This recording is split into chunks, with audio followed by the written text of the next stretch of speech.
সম্মানিত হযরতগণ, আজকে আপনাদের সামনে ছোট্ট একটি বিষয় নিয়ে আমি হাজির হয়েছি।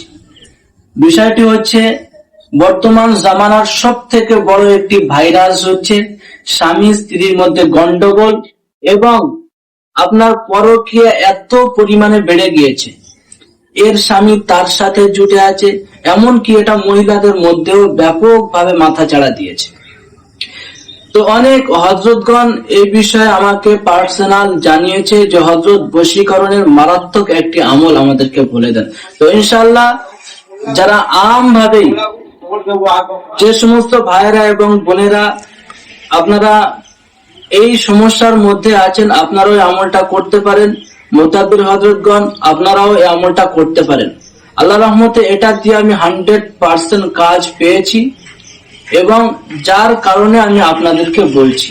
কারণ ফায়দা হয় না এমন কোনো আমল দিয়ে আমি দিতে চাই না, এটা আমার নিজেরও খারাপ লাগে। অবশ্যই এই আমল দিয়ে ফায়দা পেয়েছি বলে আপনাদেরকে আমি বলছি। তো আমলটা আপনার 2 মিনিট সময় লাগবে। এটার জন্য আপনাকে নিতে হবে তেল। তো এই তেল আপনি যদি আপনার স্বামীর জন্য করেন, তাহলে আপনার স্বামী যে তেলটি ব্যবহার করে, যদি সেটা নেয়ার তেল হয় অথবা আপনার সরিষার তেল হয়, নারিকেল তেল, অনেক রকমের তেল আছে। আপনার স্বামী যে তেলটা মাখতে আপনার ভালোবাসে ওই তেলটা আপনি নিয়ে আসবেন দোকান থেকে, একদমই নিবেন। যদি বলে 10 টাকা তো 10 টাকা, যদি বলে 20 টাকা তো 20 টাকা, কোনো রকমের দামাদামি করা যাবে না। আপনি নিয়ে ফজরের নামাজের পরে ওই মুসাল্লায় বসে আপনি আপনার স্বামীর নাম, তার বাবার নাম একত্রিত আপনি বলতে হবে, এখানে নিয়ত করতে হবে যে আল্লাহ পাক, আমি আমার স্বামীকে আমার কবজা করার জন্য আমলটি করছি, আপনি কবুল করুন।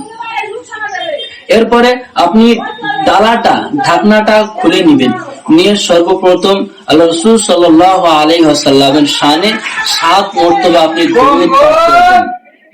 এখানে আপনাকে দরুদে ইব্রাহিম পড়তে হবে। দরুদে ইব্রাহিম পড়ার পরে আল্লাহ পাকের একটা নাম আছে ইয়া ওয়াদুদ, এই নামটি আপনি 1111 বার আপনি তেলাওয়াত করবেন। তেলাওয়াত করার পরে শেষে আবারও 7 বার দরুদে ইব্রাহিম পড়বেন। তেলের মধ্যে আপনি নিজে দম দিবেন। দেওয়ার পরে ওই তেলটা আপনি একবারই তেলটা আপনি হাতে ঢেলে আপনি নিজে হাতে আপনার স্বামীর মাথায় এভাবে লাগিয়ে দিবেন। ইনশাআল্লাহ, আল্লাহকে সাক্ষী রেখে বলছি 100% এটার কাজ আপনি স্বচক্ষে দেখতে পারবেন।